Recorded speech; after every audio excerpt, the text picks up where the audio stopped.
Ketika malaikat membacakan firman Tuhan, dia mengatakan, aku ini adalah Allah. Begitu juga Yesus, ketika dia membacakan firman Allah, dia mengatakan, aku ini adalah Allah. Dan bukankah di dalam kitab Tauratmu dikatakan, siapapun yang diserahi tugas untuk menyampaikan firman, maka dia adalah Allah. Makanya Nabi Musa kepada Fir'aun, Nabi Musa mengaku Allah. Betul? Betul. Sultan malaikat mengaku akulah Allah. Dia selalu mengatakan aku diutus oleh Tuhanku. Gak pernah dia mengaku akulah Allah. Walaupun apapun dia mau menyampaikan itu tidak ada itu. Itu hoax itu tidak ada itu. Malaikat datang kepada Abraham mengaku Allah. Malaikat datang kepada Musa mengaku Allah. Karena malaikat mengaku dirinya Allah. Di mana ayat? Coba tunjuk.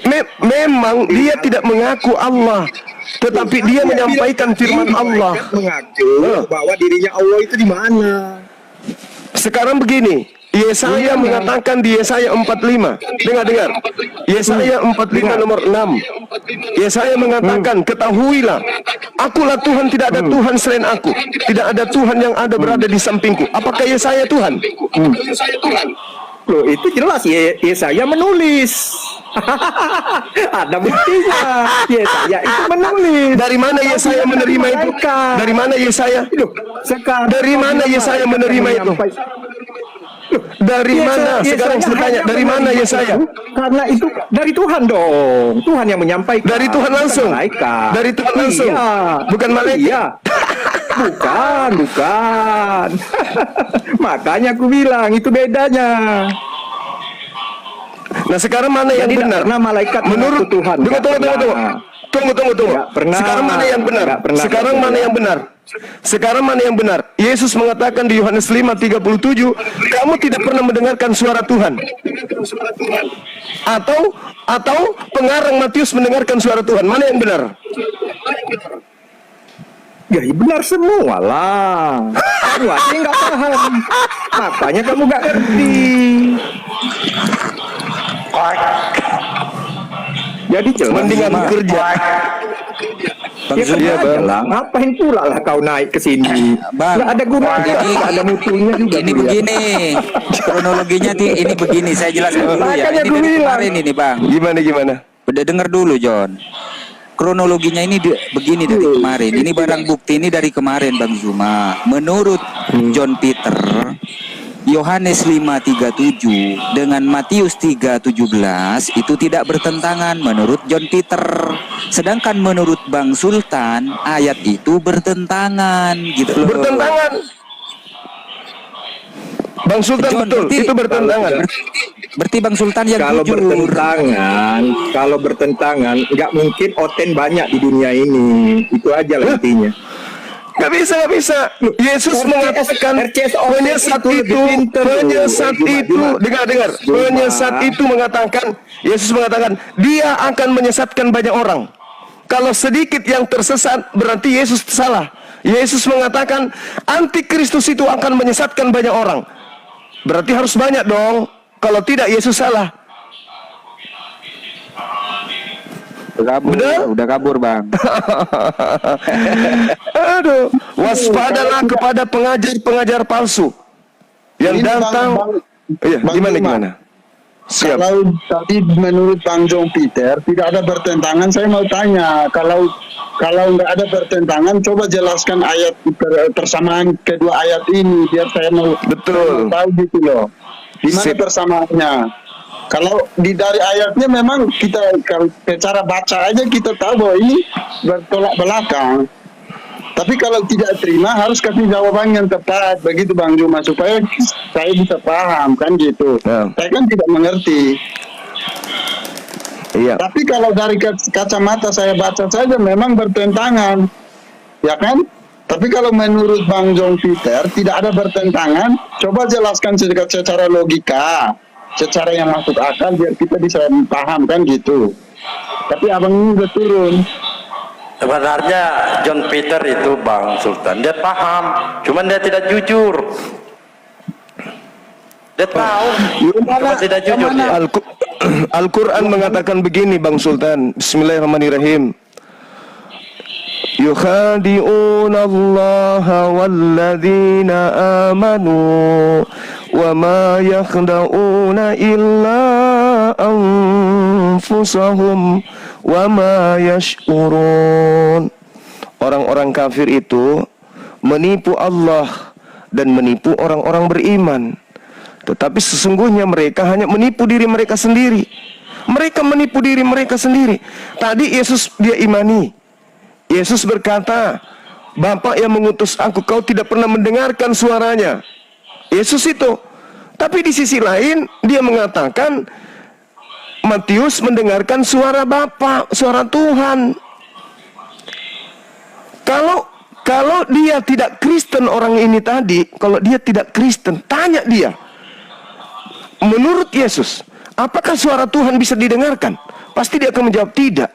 Tapi karena dia Kristen, dia berada di dalam kondisi nipu diri sendiri. Dia tahu. Yesus berkata Tuhan suaranya tidak bisa didengarkan kecuali kepada para nabi. Itu pun melalui penglihatan pribadi seorang nabi dalam mimpi. Sesuai dengan bilangan 12 nomor 6. Tapi faktanya dia mengatakan dua-duanya benar. Kan sedeng itu bang. Dia sedang menipu diri dia. Kalau saya, Bang Sultan meskipun masih non-muslim, tapi dengan akal kita bisa tahu salah satu di antara kedua pemberita ini adalah salah. Nah, sedangkan Yesus mengatakan di dalam Yohanes 12 nomor 49, aku tidak berkata-kata dari mulutku sendiri. Apa yang aku katakan adalah apa yang difirmankan untuk aku sampaikan dan aku katakan. Yesus tidak ngarang-ngarang. Terus, apa kata suara itu? Begitu besar kasih Tuhan akan dunia ini, dia menganugerahkan anaknya supaya siapa yang percaya tidak binasa. Siapa yang harus dipercaya? Yesus, bukan penulis Matius. Maka ketika Yesus mengatakan suara Bapa tidak bisa didengarkan, kita harus percaya kepada Yesus. Makanya umat Islam itu beriman kepada Yesus. Satu-satunya agama di atas muka bumi ini yang mendudukkan Yesus pada porsi yang sesungguhnya hanya Islam. Yahudi mengatakan Yesus anak haram, anak zina, anak daripada salah satu prajurit Romawi, yaitu Pantera, berzina bersama dengan Maria ibunya. Kristen mengatakan Yesus itu adalah manusia yang Tuhan yang jadi manusia, mati terkutuk di atas tiang salib demi untuk dosa-dosanya orang Roma dan Yunani. Tapi di Islam, Yesus itu adalah manusia suci yang datang sebagai jalan keselamatan bagi Bani Israel. Barang siapa di antara Bani Israel yang percaya dia itu datang sebagai jalan kebenaran dan keselamatan dan hidup menuju kepada Allah, maka dia akan selamat. Tapi Kristen gimana? Coba kita lihat contohnya yang tadi. Dua-duanya benar, itu bukti bahwa error. Yukhadi'una Allah walladzina amanu. Makanya Al-Quran mengatakan innal ladzina kafaru min ahlil kitabi wal musyrikina fi nari jahannam khalidina fiha. Apa kata Allah? Ulaika hum syarrul bariyah. Orang-orang kafir yang seperti tadi itu kata Allah adalah seburuk-buruknya makhluk. Seburuk-buruknya makhluk. Kenapa? Pembohong, pendusta, munafik, nipu orang, menipu diri sendiri. Kambing tidak pernah nipu kambing. Begitu juga monyet tidak pernah nipu monyet. Tapi yang tadi nipu orang lain, nipu diri sendiri. Itulah yang Al-Quran katakan. Ulaika hum syarrul bariyah. Orang-orang kafir itu adalah seburuk-buruknya makhluk. Apa sebabnya dikatakan seburuk-buruknya makhluk? Karena suka menipu. Nipu dirinya dan juga nipu orang lain. Demikian. Lanjut kerja dulu, silakan. Allahu Akbar. Izin ya, sedikit lah. Allahu Akbar. Silakan lagi. Ikut ngegas juga ya. Nah, sebenarnya macam John Peter ini, orang-orang Oneness itu malu kalau dikata Tuhannya tiga. Makanya mereka mengemas Tuhan mereka, mempacking Tuhan mereka yang tadinya tiga itu dijadikan satu. Oleh karena apa? Seperti John Peter itu pernah debat dengan saya, dengan di mana dia masih dalam keadaan Tritunggal. Itu saya jabarkan dan dengan analogi obat nyamuk bakar, yang dimana obat nyamuk bakar itu saling bergantungan satu dengan yang lain. Dia akan dapat menjadi obat nyamuk ya, sehingga nyamuk pun dapat mati bahwasanya terkena asapnya itu dibakar terlebih dahulu, baru dia akan berhasap. Nah, di situ ketika penyangga obat nyamuk bakar itu dilepaskan, lalu terletaklah di dalam lantai, maka dia akan mati. Lalu ketika dipasangkan hanyalah penyangganya saja dan obat nyamuk itu tidak dibakar, maka nyamuk pun tidak akan mengenali bahwasanya itu adalah obat nyamuk, kan begitu. Nah, makanya dia hijrah, dia murtad dari Tritunggal ke Oneness. Nah, ketika seorang Kristen dia memakai akal, maka dia akan menjumpai kejanggalan-kejanggalan yang ada di dalam Bible itu sendiri, yang dimana Tuhan diserahkan kepada Tuhan. Memangnya Tuhan Kristen itu ada berapa? Ketika mereka berkata bahasanya Tuhan itu esa, satu adanya, namun di Lukas 2 nomor 11 di sana dikatakan hari ini telah lahir bagimu Tuhan di kota Daud. Namun di ayat 22-nya setelah pentahiran tentang Jesus itu sendiri, dia dibawa ke bait suci lalu diserahkan kepada Tuhan.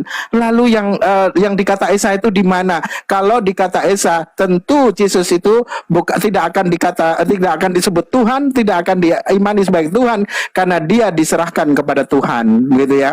Jadi bagi Kristen, kalaupun mau berdebat, baca isi kitabnya, lalu naik bernarasi, ayo secara akademis kita berdebat, jangan memaki, jangan juga saling jadikan ranah diskusi ini silaturahmi, bukan untuk bermusuhan, karena orang-orang Kristen menganggap debater-debater Muslim ataupun orang-orang Muslim itu musuh bagi mereka yang mesti dibinasakan, mesti dihabiskan.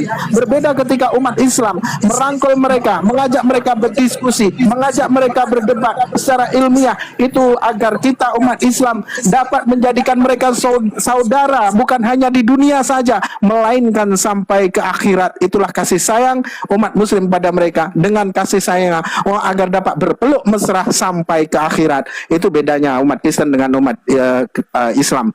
Penuh kasih sayang, di mana umat Islam menguraikan, namun penuh dengan kebencian, penuh dengan kedengkian umat Kristen menguraikan. Oke, monggo silakan akhi. Bang Zuma ada yang mencak-mencak di bawah, Bang. Sebenarnya mau nambahin ya, kalau dalam konsep Tritunggal itu ya, oke lah konsep Tritunggal itu ya menjadi bidat bagi Oneness. Cuman yang lebih cenderung rumit adalah konsep Oneness, di mana semua dipukul rata gitu. Baik pengutus dan utus adalah menjadi satu pribadi. Nah, ini menjadi satu kesesatan tersendiri. Karena kita bilang harusnya kalau memang konsep Oneness seperti itu ya kan, kenapa dia tidak menulis seluruh Injil di dalam Perjanjian Baru? Itu semua isinya adalah firman-firman dan sabda-sabda Yesus itu sendiri. Nah, ini kan menjadi pertentangan gitu. Kenapa harus dituliskan ada kata Allah, ada Bapa di situ?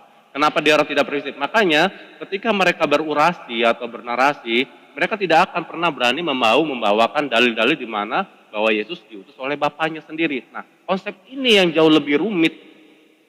Konsep ini yang jauh di luar dari akal logika kita. Sekalipun mereka mengatakan bahwa Tritunggal adalah bidat bagi mereka. Cuma kalau kita bandingkan, harusnya ketika ada menyebarkan, berarti ada yang menerima wahyu itu sendiri. Begitu. Bang Zuma, ada pertanyaan pribadi nih, Bang.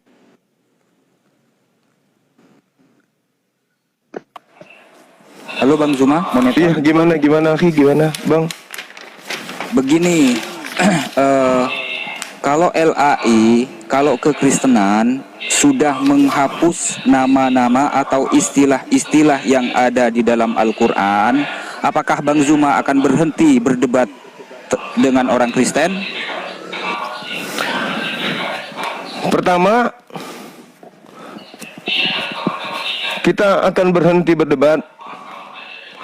Kedua, kita akan semakin gencar mengajarkan kemudian pendalaman materi terhadap Al-Quran, supaya akidah umat Islam itu semakin kuat dan mantap. Karena tidak menutup kemungkinan mereka menghapus, mereka menggunakan metode-metode lain. Filipi 1:18, ingat tentang Yesus dikabarkan, baik dengan maksud mengelabui maupun maksud jujur, aku tetap bersuka cita. Jadi kalau dia mengembalikan istilah-istilah Quran, pasti punya metode lain. Kenapa? Karena perintah di dalam Bible, beritakan Injil kepada seluruh makhluk. Beritakan Injil kepada seluruh makhluk. Itu perintah. Jadi pasti akan melakukan cara-cara yang lain. Ya kalau mereka menggunakan cara lain, kita pun menggunakan cara yang lain. Sekarang kan dia menggunakan metode khotbah, penyampaian. Seperti laporan tim kita yang ada di Kabupaten Luwu kemarin. Masuk ke lorong-lorong membagikan kertas tabloid-tabloid. Ya kan? Nah, iya kan? Masuk ke lorong-lorong, memberikan orang yang sudah beragama, mau didoakan pakai cara-cara doa kepada Yesus katanya. Padahal dia sudah tahu ibu ini adalah muslim, berhijab, berjilbab, tapi mau didoakan pakai doa-doa Yesus. Bukankah itu pelecehan? Bagaimana kalau misalnya ada teman-teman kita Kristen sakit parah, kita tahu dia pakai kalung salib, kita tahu dia selalu berdoa, tiba-tiba kita datang, Bu, bisa saya doakan? Kita bacakan Yasin di situ di tengah-tengahnya. Mau ndak? Kira-kira itu pelecehan. Tak boleh. Kita harus saling menghargai. Ya, gimana? Saya ditanya, saya dicari. Enggak apa-apa, saya kan lagi diskusi juga.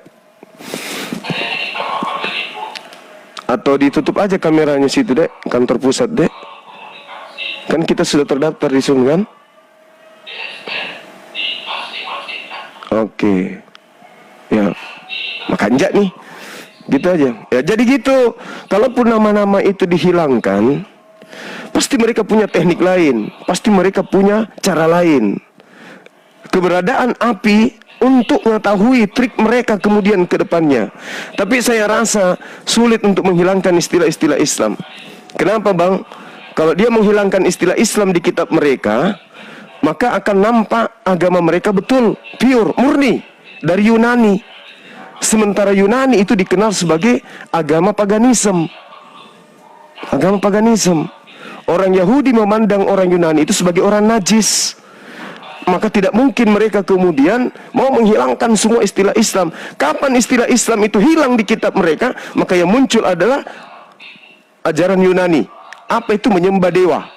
Theos itu, Bang, Theos itu dalam bahasa original teksnya kitabnya teman kita Kristen, Logos, Theos, itu adalah penyebutan-penyebutan sembahan-sembahan pagan Yunani. Theos itu artinya dewa. Yesus dipersembahkan ke dewa. Dewa yang mana? Di dalam Ibrani 9 nomor 28, Yesus dipersembahkan kepada dewa. Dewa yang mana? Sementara Tuhannya Bani Israel tidak pernah minta persembahan darah manusia. Imamat 1 nomor 2, apabila Bani Israel ingin mempersembahkan kurban kepada Elohim, perintahkan kepada mereka untuk mempersembahkan hewan ternak, kambing, domba, lembu, sapi. Oke? Sedangkan yang meminta persembahan darah manusia hanya dewa Molok. Dewa Molok, dewa Siberokokok yang minta darah manusia. Dan itu yang dilakoni oleh iman teman kita Kristen. Darah manusia harus tercurahkan. Sementara Tuhan tidak pernah kemudian mengajarkan mencurahkan darah manusia. Yang mencurahkan darah manusia itu Romawi kuno, Yunani kuno, Mesir kuno. Itu dewa Molok. Seperti itu, Bang Ayubi. Tertawa dulu dong. Ntar lagi ya, lanjut lagi ya. Ya, mantap. Ini saya sambil nyetir. Terus di bawah ada yang mencak-mencak lagi tuh. Bang Zuma itu antikristus. Coba Bang dijelaskan. Antikristus itu 2 Yohanes 1 nomor 7. Antikristus itu adalah mereka yang tidak mempercayai Yesus datang sebagai manusia. Orang Islam mau Yesus membangkitkan orang mati, membangkitkan sapi mati, membangkitkan harimau mati, membangkitkan naga mati, membangkitkan buaya mati, membangkitkan semua orang dalam kubur. Umat Islam tetap mengimani Yesus sebagai manusia. Sebab yang dilakoni Yesus itu hanya mujizat dari Bapa, dari Tuhan. Di dalam Yohanes 5 nomor 36, Yesus mengatakan, ada kesaksianku yang lebih penting dari kesaksian Yohanes Pembaptis. Apa itu? Segala pekerjaan, mujizat, tanda-tanda, kekuatan yang aku lakukan di tengah-tengah Bani Israel, pekerjaan itu juga yang aku lakukan sekarang. Dan pekerjaan itu yang bersaksi bahwa Bapa yang telah mengutus aku,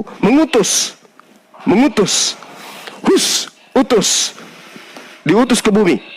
Pekerjaan itu yang aku lakukan sekarang, pekerjaan itu yang bersaksi bahwa Bapa yang telah mengutus aku. Jadi di dalam Kisah Para Rasul 2 nomor 22, orang-orang Israel harus tahu bahwa Yesus Kristus yang dari Nazaret itu adalah manusia yang ditentukan oleh Tuhan sebagai perantara untuk Tuhan dengan manusia, agar Tuhan Elohim melakukan mujizat, melakukan tanda-tanda, melakukan kekuatan di tengah-tengah Bani Israel melalui perantaraan Yesus. Jadi Allah melakukan mujizat dan tanda-tanda di tengah Bani Israel melalui Yesus. Yesus ini hanya perantara. Hanya perantara. Jadi kalau dikatakan umat Islam anti Kristus, tidak. Di dalam Yohanes 17 nomor 3, hidup kekal itu adalah mereka mengenal Engkau satu-satunya Tuhan yang benar, dan mengenal Yesus yang Engkau utus. Umat Islam mengaku tidak Yesus itu utusan? Ngaku. Orang Kristen mengaku tidak Yesus itu utusan? Mulut iya mengaku Yesus itu utusan, tapi di dalam hati dan pikirannya Yesus itu Tuhan. Makanya ada konsep Yesus 100% manusia, tapi Yesus juga 100% Tuhan. Inilah bukti mereka anti Kristus. Mulutnya mengatakan Yesus itu adalah manusia, tapi imannya, implementasi imannya, Yesus itu adalah Tuhan itu sendiri. Anti Kristus. Itu anti Kristus itu. Ia mengatakan Yesus Tuhan, anti Kristus, selesai. Roma 10 nomor 9, barang siapa yang berkata dengan mulutnya bahwa Yesus itu adalah Tuhan, dan apa yang dikatakan mulutnya itu diimani sepenuh hati, ya, bahwa Yesus itu Tuhan diimani sepenuh hati, maka dia akan diselamatkan. Roma 14 nomor 9, untuk itulah Yesus disalibkan, agar dia mati supaya dibangkitkan untuk menjadi Tuhan. Berarti Yesus bagi Kristen itu adalah Tuhan. Dengan demikian, siapa yang anti Kristus?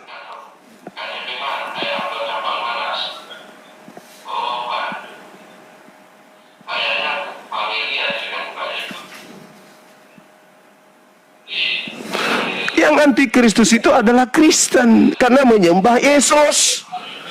2 Yohanes 1 nomor 7, antikristus itu, penyesat itu adalah mereka yang tidak beriman Yesus datang sebagai manusia.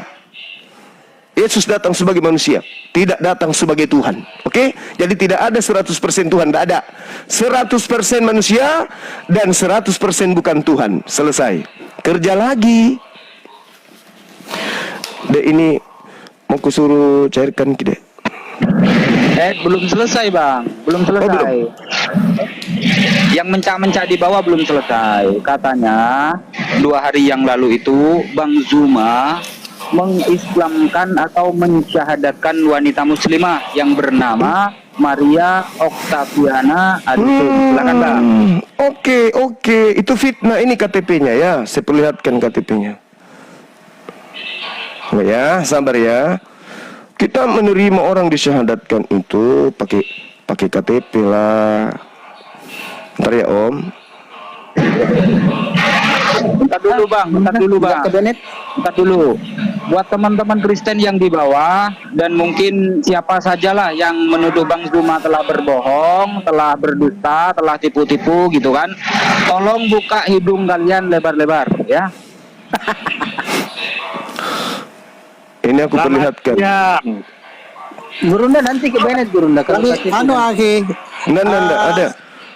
Aki, si Bom yang mulutnya lebar sampai ke telinga tuh, pagi tadi dia membuat saingan. Jadi orang Kristen dikristenkan lagi dia. Itu dia. Nih ya. Itu Kristen ya, KTP-nya Kristen. Nah, jadi saya minta Masya Allah itu Kristen. Nah, jadi teman-teman, apa yang jadi hoax yang Anda putarkan di YouTube itu fitnah. Ya, fitnah.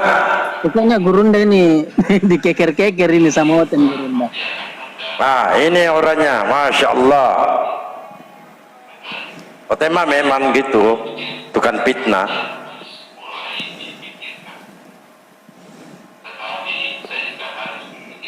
Masya Maria. Allah.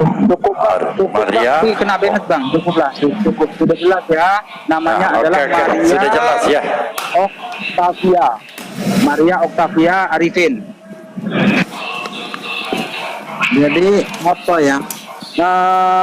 Seperti di awal tadi saya sampaikan bahwasanya Kristen itu lahir dari akal-akalan manusia yang dimana kitab mereka pun ditulis dengan akal-akalan manusia, sehingga semua apa yang mereka sampaikan, semua apa yang mereka yakini dan diimani oleh mereka dan disampaikan kepada orang-orang yang di luar Kristen dengan tujuan untuk memurtadkan umat Islam di luar Kristen untuk menjadi pengikut agama mereka, itu terbantah oleh akal manusia itu sendiri.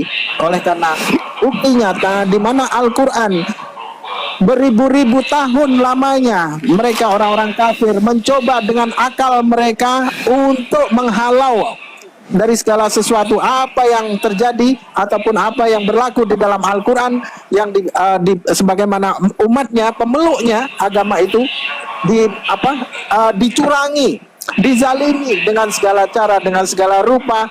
Lalu orang-orang Kristen mencoba untuk membuat segala fitnahannya dengan akalnya, mereka pun tidak sampai, mereka tidak dapat menghalaunya.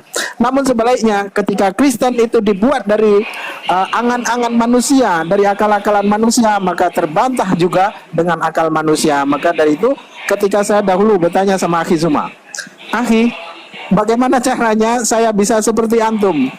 Lalu Akhi Zul berkata, makanlah banyak-banyak sayur, insya Allah ingatan Akhi ingatannya akan tajam. Tapi ya itulah tadi. Hari ini terbukti dari akal cerdasnya Akhi Zuma semua terbantahkan, bahkan Kena Bennett ya. Bagaimana Pak Bang Sultan? Ini kita carikan Bagaimana? cek. Kita mau beli gereja. Masya Allah. Hai. Gurunda. Dek. Kepanasan nanti Gurunda, orang-orang kafir Gurunda. Masya Allah. Nanti dia yang dibawa bensin Iya, sama uang Bang ini Juma. dek, uang apa lagi? Jadi Pak Sultan, Anda sudah nyimak. Kebenaran apa lagi yang mau didustakan? Ini aku hari ini senang sekali bisa live, bisa lihat langsung Bang Juma. Karena selama ini dengar suaranya saja. Iya, sudah kedua kalinya. Maka saya di sini Iya, mengatakan kepada saudara Sultan, kebenaran apa lagi yang Anda dustakan? Ini sudah jelas Ya. paparannya. Iya. Silakan. Ya betul Abang, betul. Silakan. Saya bertanya. Nggak ada lah, aku nggak ada tanya dengan saudara-saudaraku Muslim. Berarti Tadi aku asadu. cuma Jangan buru-buru Bang Dalpo, buru-buru amat. Satu bulan loh. Satu bulan. Saya bimbing dia di sini. Satu bulan. Saya pertemukan juga Gurunda di sini. Makanya saya katakan kebenaran apa lagi? Mumpung ada Gurunda. nggak ada kebenaran lagi, semuanya sudah benar. Maka asyadu. mumpung ada Gurunda. Atau Tapi Gurunda Bang yang Dal, tuntun, Bang Sultan, Gurunda yang tuntun. tapi Bang Dalbo suruh belajar dulu. Kan sudah belajar mendengarkan diskusi di sini antara teman-teman Kristen dan saudara kita yang dari Muslim. Coba gini. Silakan. Materi kesimpulan dulu. Di dalam pengajaran Yesus, Bang, sebelum dia terangkat ke langit, Ya. dia mengatakan, masih banyak hal yang ingin aku ajarkan kepadamu, tapi kamu belum sanggup untuk menanggungnya. Artinya masih banyak materi-materi hukum-hukum Tuhan yang seharusnya diajarkan oleh. Setelah meminta Anda untuk memulai video Anda. Ya sudah, nonton aja, nggak apa-apa, Dek. Buka aja videonya. Yang penting jangan dengar suaraku. Sorry, saya lagi zoom dengan kantor pusat. Jadi gini, masih banyak hal, kaidah, aturan, hukum-hukum. Kan seluruh nabi-nabi datang kepada Bani Israel kan membawa hukum-hukum, benar ya? Benar ya? Ya. Yesus mengatakan, masih banyak hukum yang ingin aku sampaikan, tapi kamu belum sanggup untuk menanggung. Tetapi ketika dia datang, dialah yang akan mengajarkan segala sesuatu yang berkaitan dengan hukum-hukum, keadilan, penginsapan dunia akan dosa. Artinya, agama yang datang setelah Yesus terangkat adalah agama yang syarat dengan hukum-hukum. Bukan agama yang tidak ada hukumnya. Masakan Yesus mengatakan, masih banyak hal yang ingin aku ajarkan, tapi kamu belum sanggup. Kamu belum sanggup untuk menanggungnya. Kok tiba-tiba menjadi Kristen ajarannya? Gak mungkin. Gak mungkin. Pasti ajaran yang lebih rumit, yang lebih sulit, yang lebih komplit, yang lebih sempurna hukum-hukumnya daripada aturan sebelumnya. Karena di dalam Matius 5 nomor 20 dicatat, Bang. Jika hidup keberagaman, Matius 5 nomor 20. Jika hidup keberagamaanmu tidak lebih baik benar daripada orang buaya. Saya dengar, saya pernah dengar. Cuman ayatnya nggak tahu. Matius 5 nomor 20. Berarti agama yang datang setelah agama Yahudi adalah agama yang lebih sempurna aturan mainnya. Agama yang lebih baik aturan mainnya. Bukan agama yang cuman haleluya, haleluya, haleluya, haleluya, haleluya, haleluya, haleluya, habis itu masuk surga. Bukan yang kayak gitu. Agama yang datang adalah agama yang jauh lebih sempurna, lengkap. Allahu Akbar, Allahu Akbar, ruku, sujud, puasa, zakat, itu yang dikatakan haji. Ya, kalau hanya sekedar agama Kristen yang datang setelah Yesus, maka Yesus tidak perlu mengatakan masih banyak hal yang ingin aku sampaikan, tapi kamu belum sanggup untuk menanggungnya. Kalau cuma karena Kristen, apa yang tidak bisa ditanggung di Kristen? Apa? Datang ke gereja, ya kan, dengar musik, la la la la la la la la, haleluya. Apa yang tidak gampang kayak gitu? Orang semua suka. Orang semua suka. Jadi agama yang datang setelah Yesus terangkat adalah agama yang ribet, agama yang sulit, yang penuh dengan hukum-hukum, penuh dengan syariat, penuh dengan aturan. Makanya tidak sanggup dilakoni pada masa itu. Gak sanggup orang Yahudi. Maka agama yang datang adalah agama yang lebih ribet. Itu satu. Kemudian yang kedua, ya ayyuhalladzina amanu qad ja'akum rasuluna yubayyinu lakum. Ahli kitab, Bang, yang diberikan Taurat, Zabur, Injil, diminta kemudian untuk ikut kepada Islam. Orang Yahudi loh. Ikutlah kepada Nabi Muhammad dengan Al-Quran, membimbing manusia kepada jalan yang lurus, membimbing manusia kepada semua kebenaran dengan Al-Quran.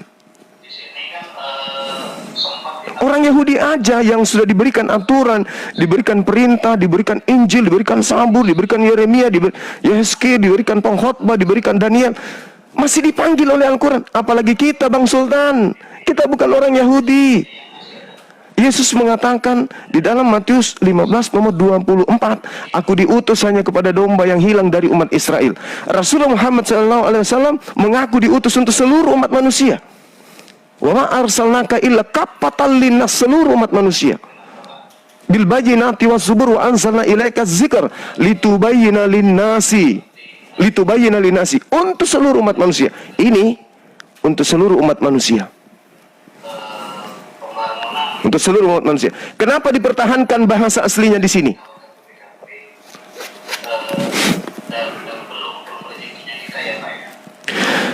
Kenapa dipertahankan, Bang? Karena untuk seluruh umat manusia. Ini aslinya di bawah, terjemahkan semua sesuai dengan bahasa manusia masing-masing. Aslinya tetap ada. Tapi kalau kitab saudara, kitabnya Indonesia untuk Indonesia aja, kitabnya Jepang untuk Jepang aja, kitabnya Belanda untuk Belanda aja. Ambil kitabnya Jepang, bawa ke Indonesia. Orang Indonesia ngerti. Kitabnya orang Indonesia, bawa ke Australia. Orang Australia mengerti. Jadi Kristen Indonesia, Kristen Belanda, Kristen Jepang masing-masing berdiri sendiri. Kalau Islam enggak.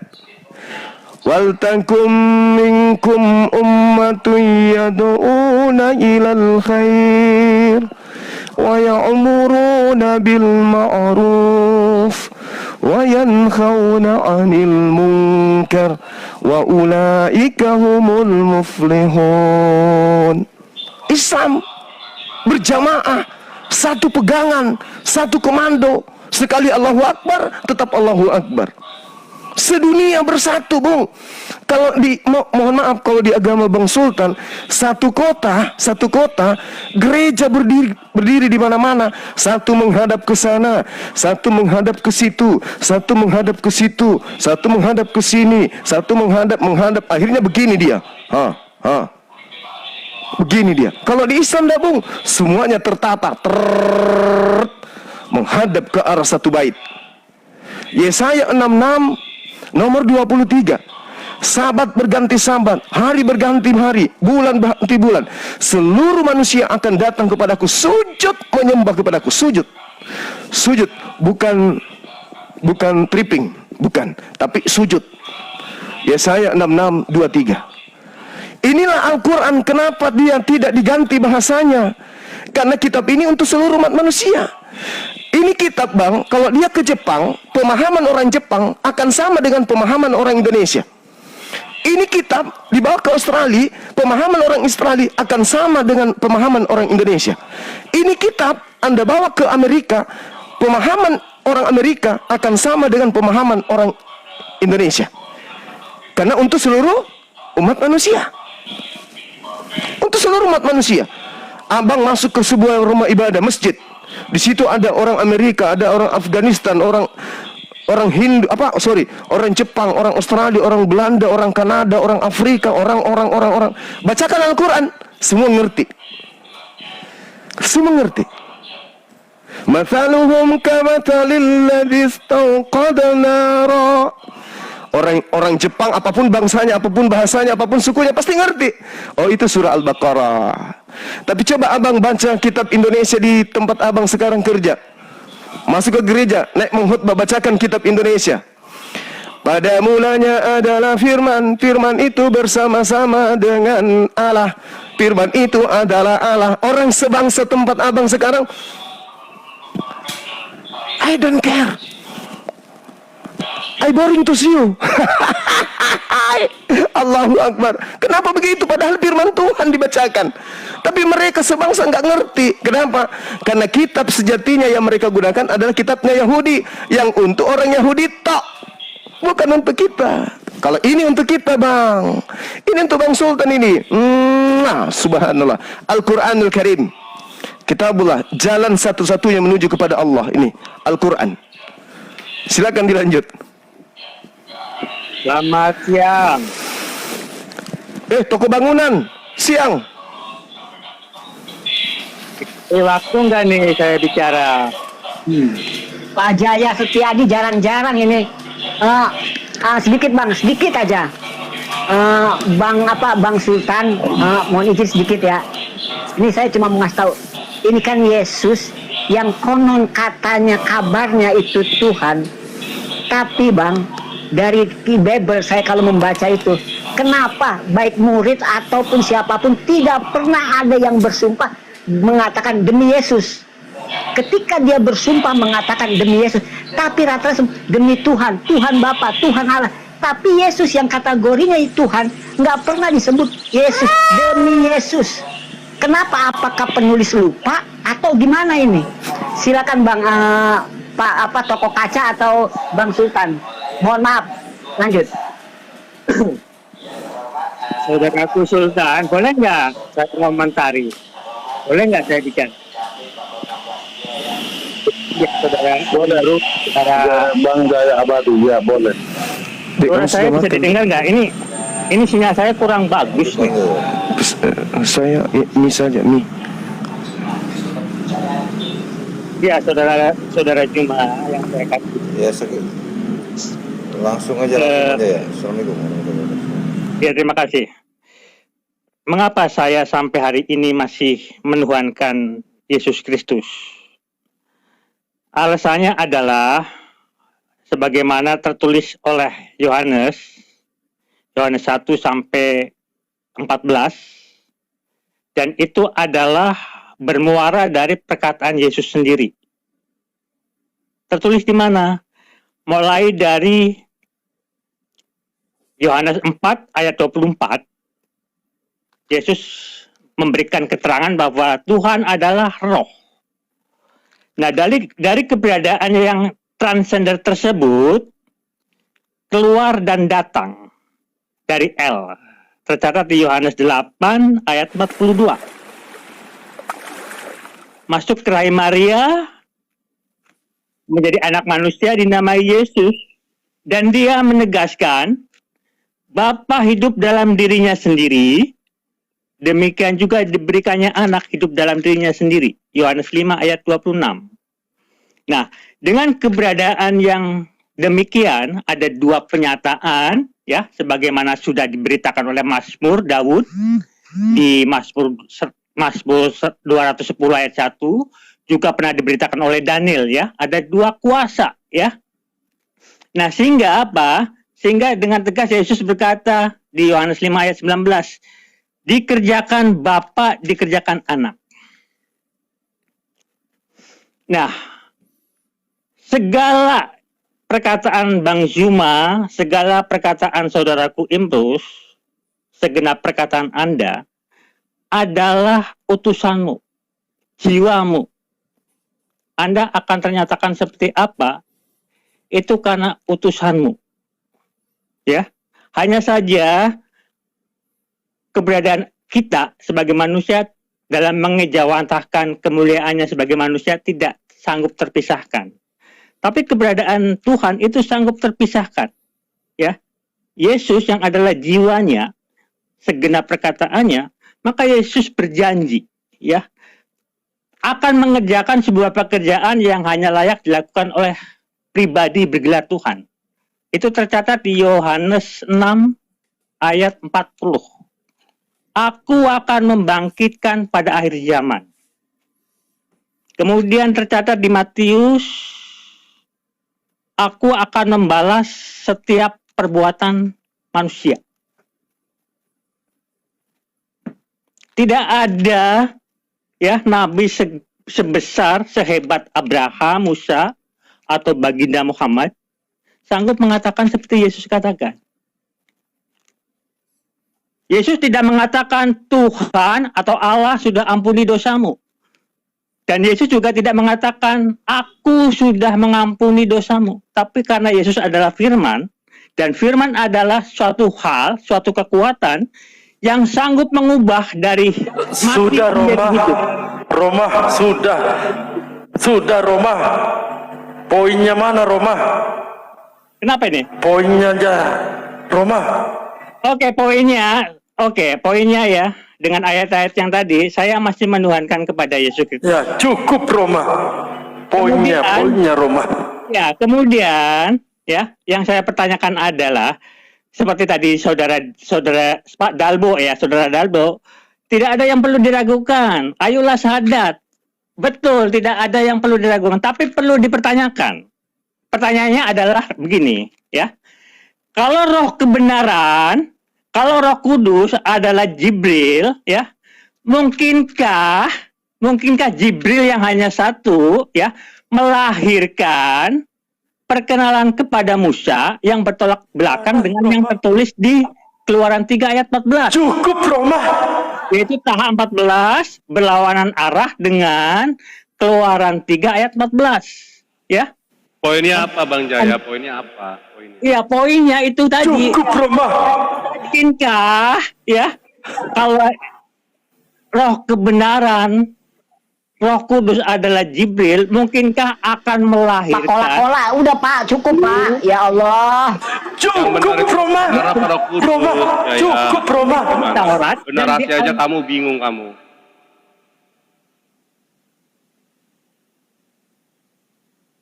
Masih ada waktu untuk saya bicara. Jarang ini. Jarang Pak Jaya bicara, biarkan dulu biar selesai dulu.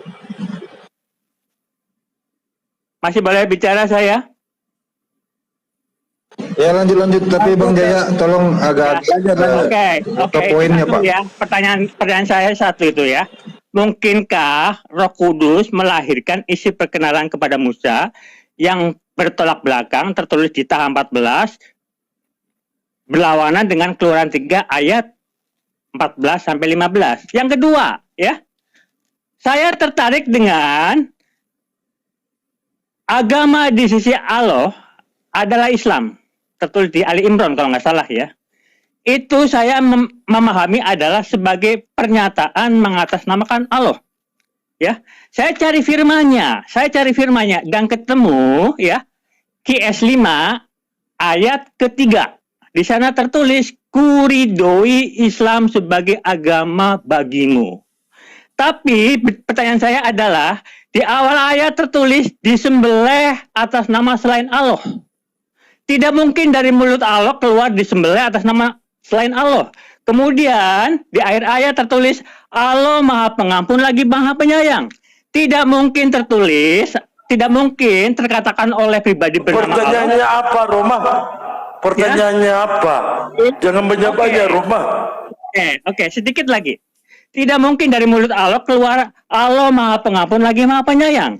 Ya, pemahaman saya, ku atau aku itu akan menjadi firman-Nya bermakna Allah, bermakna Tuhan.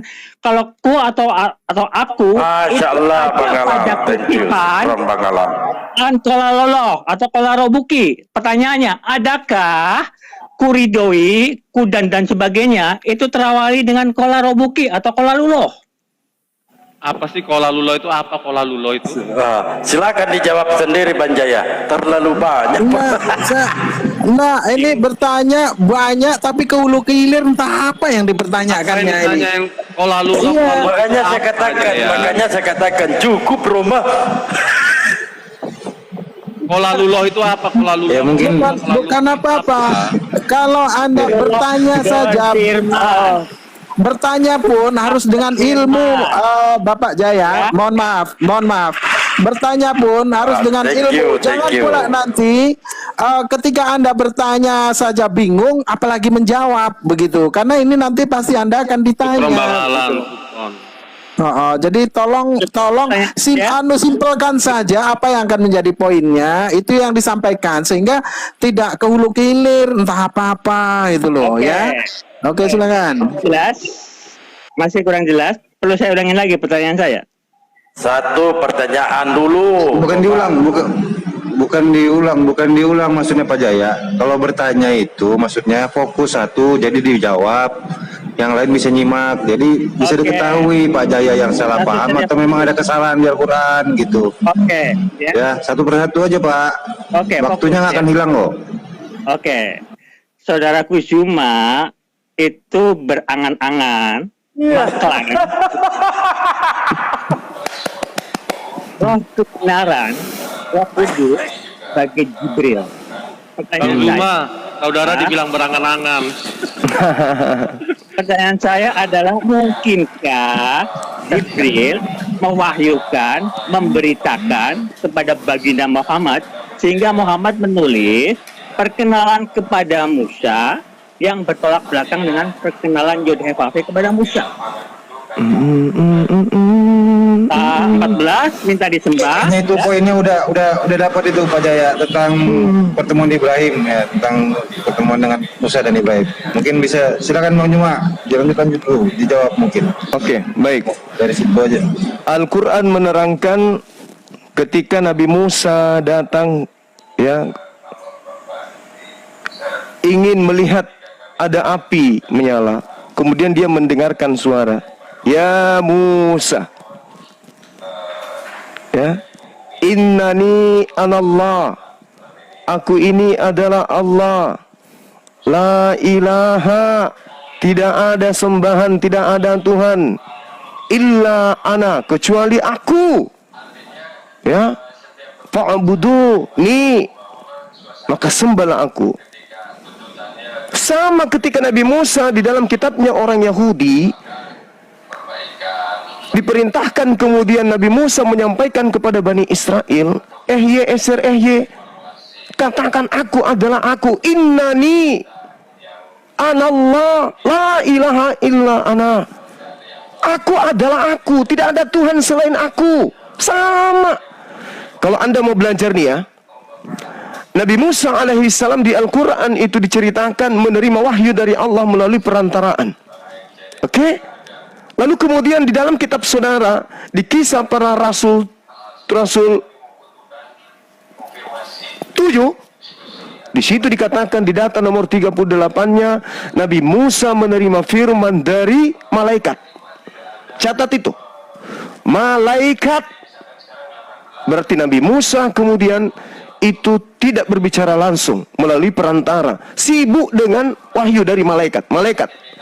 Terkait dengan Roh Kudus, dikenal di dalam pemahaman orang-orang Yahudi bahwasanya Roh Elohim, Roh Kudus itu adalah sama. Bagaimana kemudian Tuhan mendatangkan roh? Apa itu roh?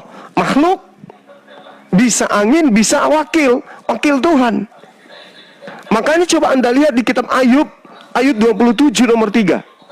Roh Elohim, ternyata roh Elohim itu adalah roh yang ada pada diri manusia.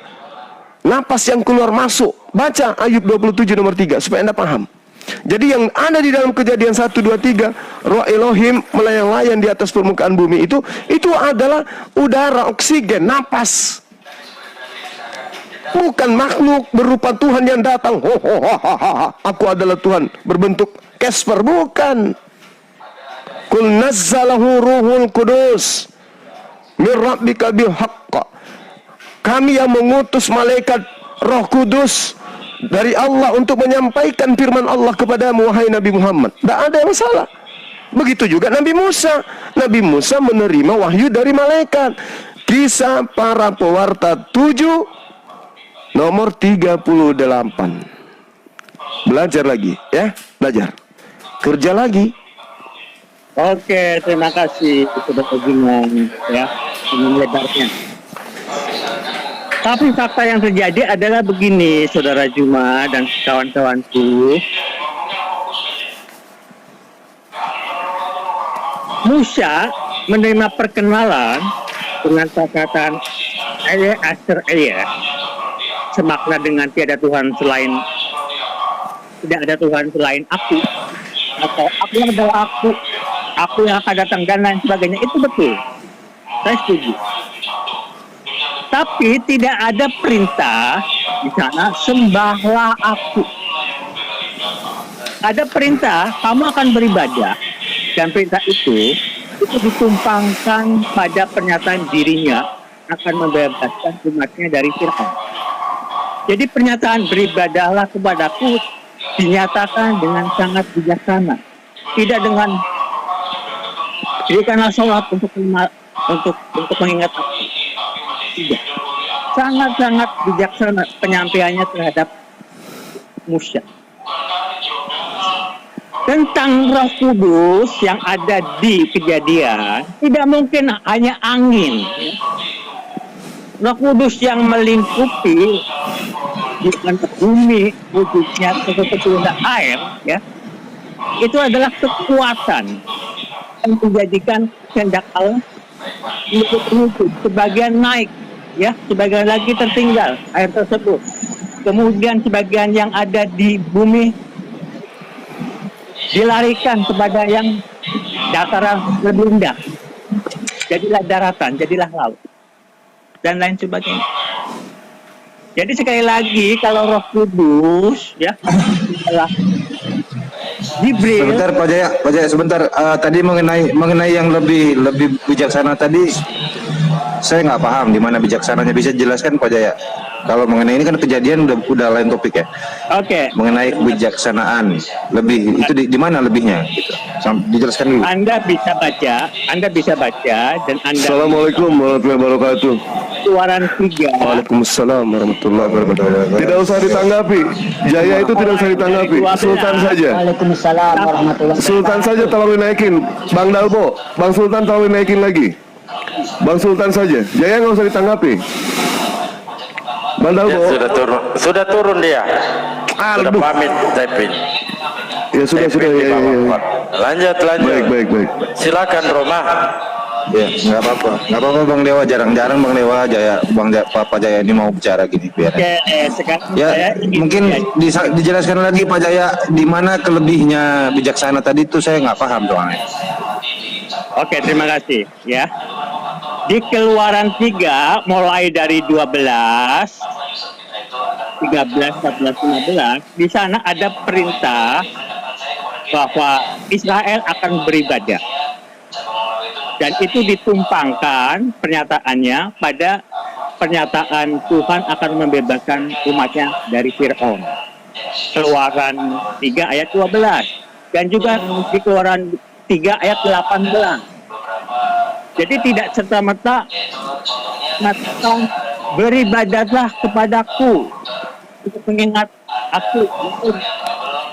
Sholatlah dalam bahasa Arab, dalam bahasa Islamnya ya.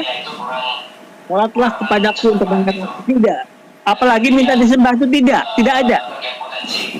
Dalam perkenalan perdana tidak ada.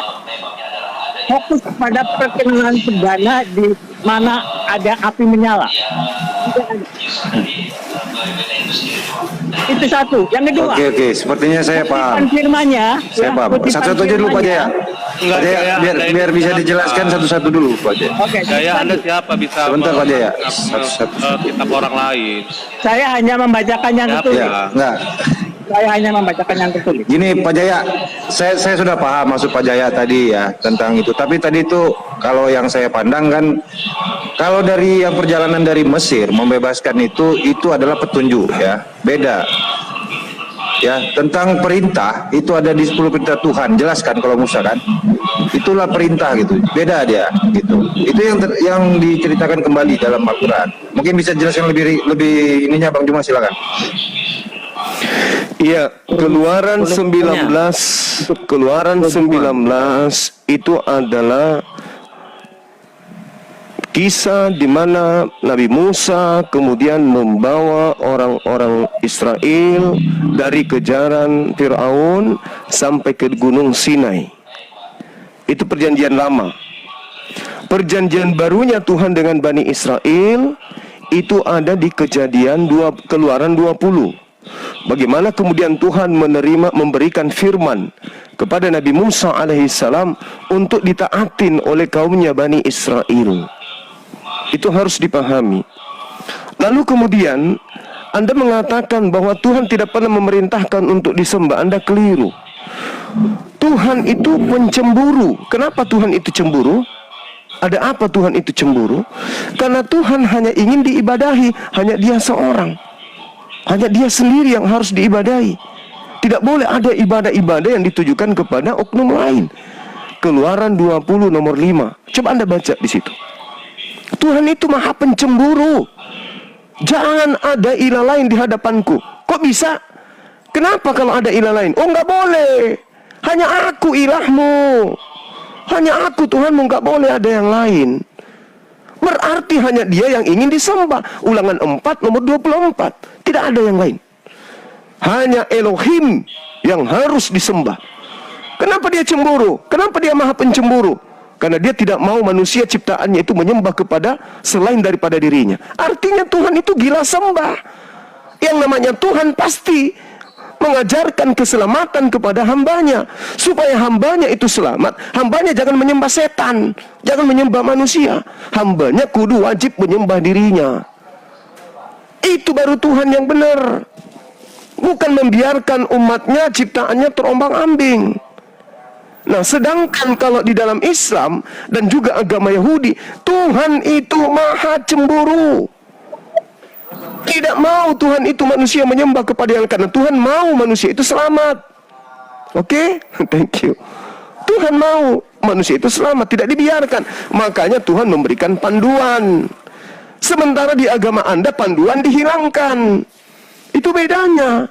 Di tempat Anda panduan dihilangkan. Yahudi dan di Islam panduan itu diadakan. Itu bedanya. Oke? Galatia 3 Anda baca. Orang Kristen tidak lagi hidup di bawah hukum Tuhan, tetapi hidup di bawah hukum Paulus. Apa itu? Kasih, tapi hoaks. Itu yang perlu saudara pahami. Kemudian berbicara ya, silakan. Izin bertanya sama Bang Juma. Ya, ini yang tadi udah selesai belum? Belum, sedikit lagi. Sedikit lagi. Gini Bang Immanuel. Ini Bang Jayo lagi bertanya. Kalau Bang Jayo sudah selesai. Oke. Silakan Roma. Jangan lama-lama Roma. Oke, saya sedikit lagi, terima kasih. Boleh, Saudara Dalbo. Silakan saya. Terima kasih. Jadi, tentang Allah yang cemburu itu sangat betul. Itu dinyatakan dengan terang. Dan itu bukan 1-2 ayat, lebih dari 5 ayat. Memerintahkan umatnya untuk beribadah. Tapi kalau fokus kepada perkenalan pertama,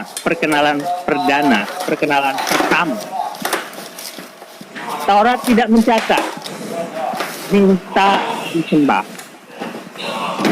Sementara yang tertulis di kitab Anda minta disembah. Kemudian bicara Paulus, ya Paulus dan Yesus itu selaras. Tuhan turunkan Taurat, ya. Yesus berkata akan mengenapi, tidak satu iota pun akan dilenyapkan. Fakta yang adalah Yesus berbuat kasih di hari Sabat. Sementara hari Sabat semestinya apa? Yahudi. Kemudian Yesus dengan tegas berkata mulai dari 5 ini ayat. Bukan bertanya ini padahal ini ceramah dia ini, bukan bertanya, melakukan statement tapi berceramah. Silakan Pak Immanuel. Pak Immanuel saja. Cukup Roma. Cukup Roma. Cukup Roma. Dari tadi menyampaikan pun sudah dibantah, tapi dia beralih tapi tidak dapat substansinya apa gitu loh. Jadi lebih banyak mendoktrin dia. Oke Roma. Jadi pendengar sekarang.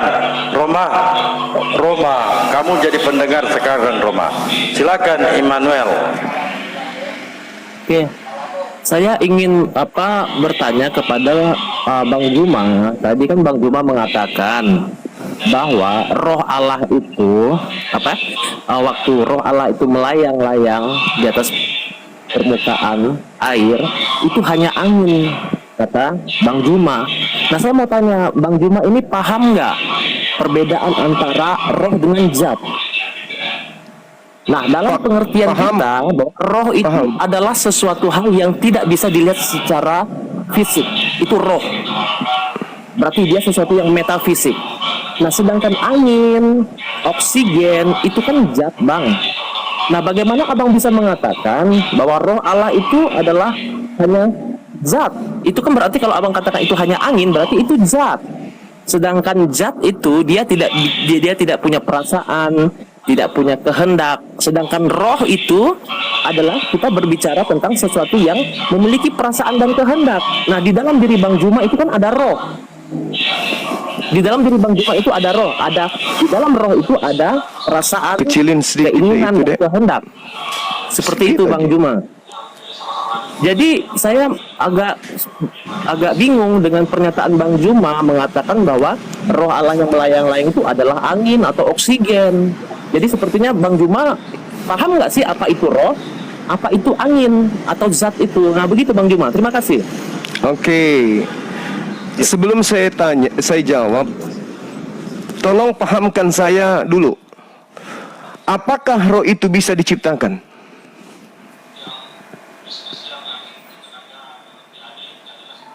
adalah wujud yang metafisik, yang tidak fisik, Bang Juma. Saya tanya dulu. Dengar dulu. Apakah, Iya. apakah roh itu bisa diciptakan?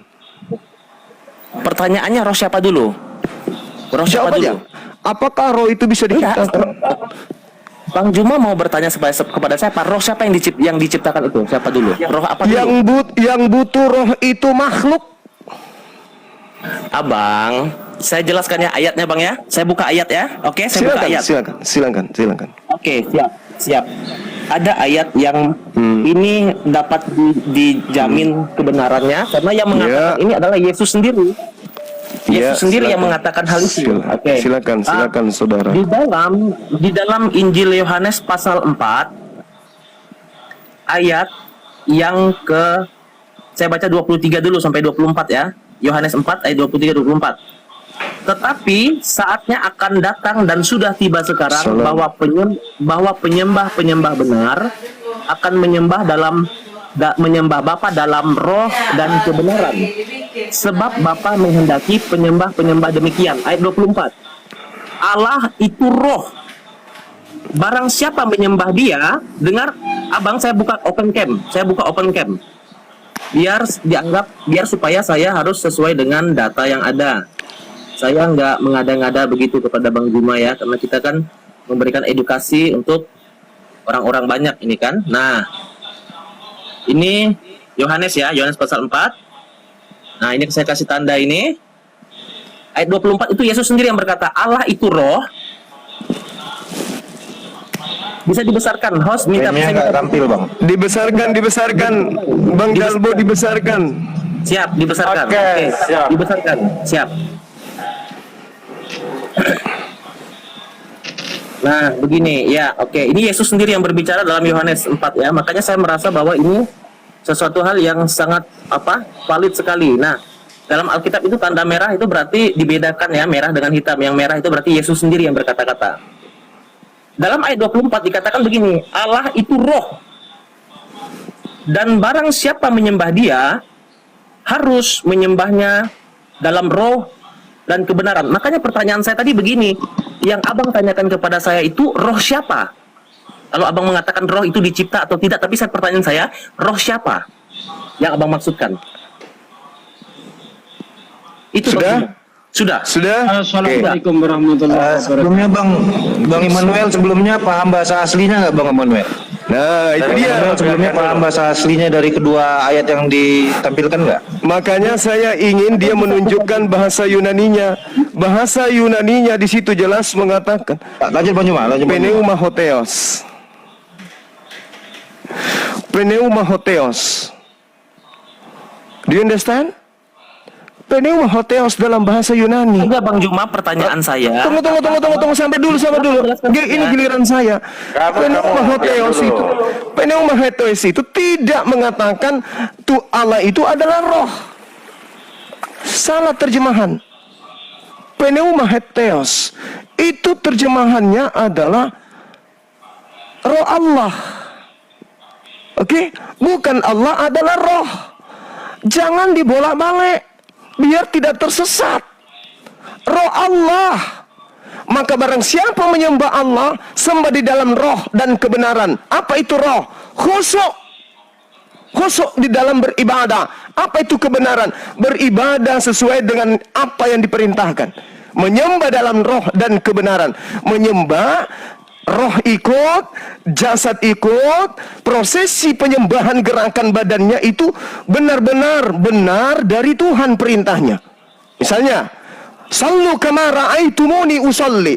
Salatlah kalian, gerakkan tubuh kalian, melaksanakan ibadah kepada Allah dengan apa yang dituntun oleh yang membawa ajaran tersebut. Ibadah salat dengan roh dan kebenaran, khusyuk.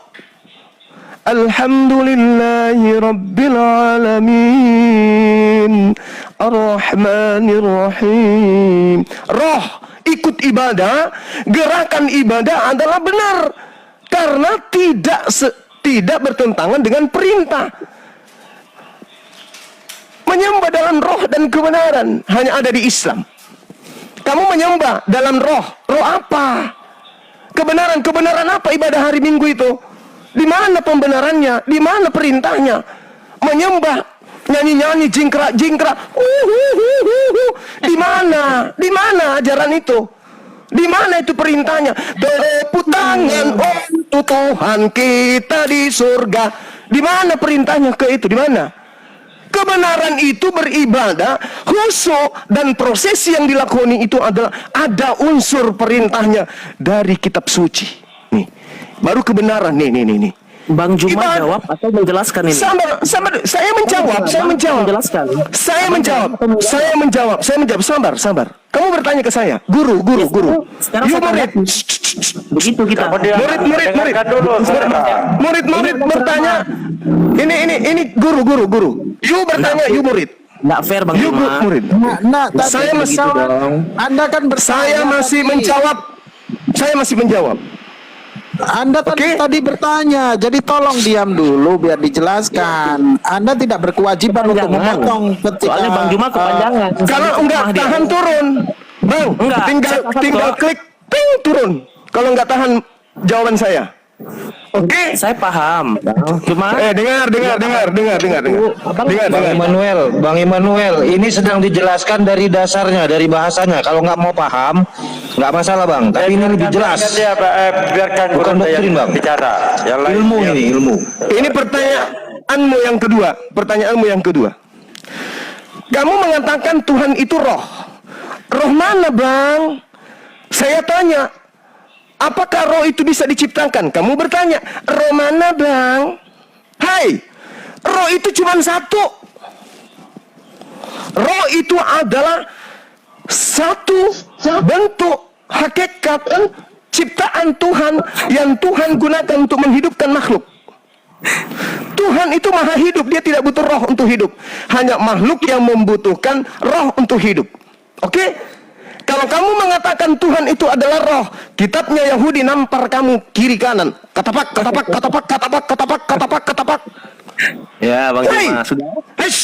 Sabar. Saya kasih kamu data. Adik. Saya kasih kamu data. 2 Samuel 7:22. Elohim tidak serupa dengan makhluk, berarti tidak serupa dengan R-O-H, roh. Ke Paham? konteks aja Bang. Jangan melompat. Ini yang saya katakan samamu. Tuhannya orang Yahudi menyatakan dirinya tidak serupa dengan roh. Oke? 2 Samuel 7 nomor 22, oke?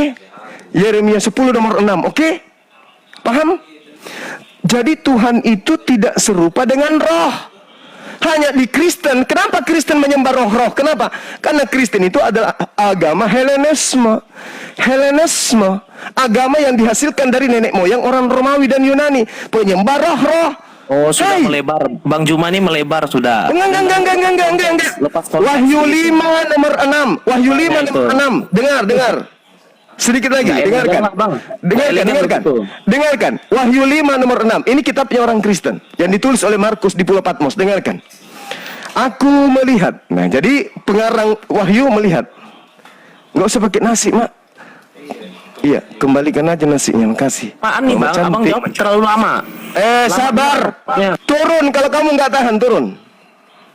Jadi di Wahyu 5 nomor 6 di situ dikatakan, aku melihat seperti makhluk bertanduk 7, bermata 7.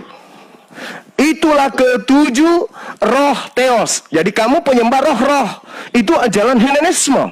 Jangan kau bawa agama Yahudi. Fitnah ya. Fitnah Juma itu fitnah ya. Tunjukkan Wahyu 5 nomor 7. Tunjukkan sekarang. Ayo, berani? Dipaparkan dulu Gurunda, dulu nanti dinaikkan. Wahyu 5 nomor 6. Aku melihat sosok Tuhannya orang Kristen, binatang bertanduk 7. 10 ini ya. Gimana itu kalau 7? Ini 3, di sini 4. 10. Biar saya bacakan ahi ya. Oke. Maka aku melihat di tengah-tengah tahta dan keempat makhluk itu, dan di tengah-tengah tua-tua itu berdiri seekor anak domba seperti tersembelih, bertanduk 7 dan bermata 7. Kasih, Mak. Itulah ketujuh roh Allah yang diutus ke seluruh bumi. Oke. 7 roh bertanduk 7 kan mana? Ini 2, di sini 5. Makanya aku bilang jangan pernah minta saya buka kamera. Ngeri kalau Bang Sum buka kamera. 7 Tuhan kok ada kayak begitu? Hah? Bertanduk 7, bermata 7, kaman nih? 2, 3, 4, 6, 7 di tengah. Wah, inilah ketujuh roh Tuhan. Tuhanmu punya 7 roh. Penyembah roh-roh. Helenisme itu ajaran Yunani. Kristen menyembah roh, menyembah ciptaan, karena roh itu ciptaan. Baca di dalam Zakaria 12 nomor 1. Tuhan yang menciptakan roh-roh. Kau menyembah roh, Helenisme dong, pagan dong, agama Yunani dong. Tuhan itu bukan roh. Yeremia 10 nomor 6. Elohim bukan roh. 2 Samuel 7:22. Elohim bukan roh. Paham? Laisa kamislihi syai'. Tuhan itu tidak serupa dengan apapun, bukan roh. Paham? Belajar lagi. Nah, kita makan dulu. Silakan. Bang, silakan dilanjut dulu, akhi. Saya makan dulu sebentar. Kamu nasinya makan, Dek. Baik ya, saya tambah ya. Untuk mengerti tentang Tuhan ketika Yesus datang pertama kali itu. Alhamdulillah, Itu harus semuanya kita baca makan. dari Yohanes 16 Oke. ayat 25. Bang Juma kan sudah selesai, berarti Dan saya kita tanggapin dong. Immanuel. Saya tanggapin Bang Juma dong, kan Bang Juma sudah selesai menjawab pertanyaan saya tadi tuh. Jadi Ya, saya lagi ngomong, tunggu bentar. Jadi untuk mengerti apa yang diucapkan Yesus, baca dulu Yohanes 16 ayat 25. Semuanya ini aku katakan kepadamu dengan bahasa perumpamaan.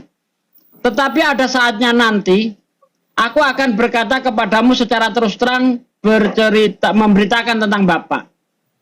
Jadi ketika Yesus memberitakan tentang Tuhannya, tentang Bapaknya, itu semuanya dalam kiasan. Contoh, Yesus berkata, Allah itu roh. Itu tidak bisa dipahami secara harafiah. Karena Yesus menerangkan ketika dia memberitakan tentang Bapa, itu dalam bahasa perumpamaan. Yohanes 16 ayat 25. Apa maksudnya sih? Jangan tafsir ayat pakai asumsi. Tafsir ayat pakai ayat. Maksudnya adalah di dalam Yohanes 5 ayat 37. Dia yang mengutus aku, suaranya tidak pernah kamu dengar.